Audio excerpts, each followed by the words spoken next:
You know the worst part of being locked in here? It's the stillness.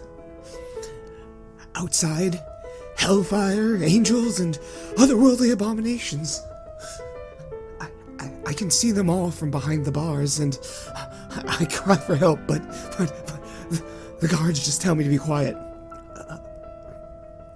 One of the priests from the Church of Heron's Grace came by, and they taught me breathing exercises. Draw in the light, discard the sin. Draw in the light, discard the sin. Draw light, discard sin. Draw, discard, draw, discard, draw, discard, draw, discard, draw, discard, draw, discard, draw, discard, draw, discard, draw, discard.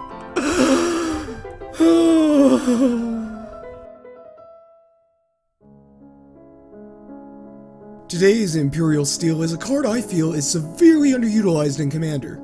Showing up in only 4% of all possible EDH decks, it's a card that I feel should be a bit more welcomed in the format.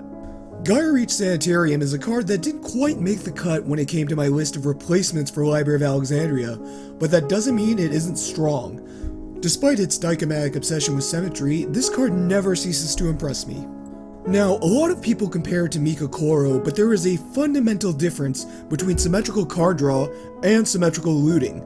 Symmetrical card draw puts you behind 3 cards relative to your opponents in a 4-player pod, while you're only up 1. Symmetrical looting, on the other hand, doesn't put you down any cards, but does help you to filter your hand. And here's the thing, all decks benefit from card advantage, far less benefit from universal looting. But when you break it down, it's a land that comes into play on tap, it costs very little to activate, and it has a useful effect. All in all, this card is a real workhorse that many take for granted. Clocking in at around $1 for a non-foil and below 10 for a foil, you should really consider committing to running it more often. After all, it welcomes you. Couldn't you do the same?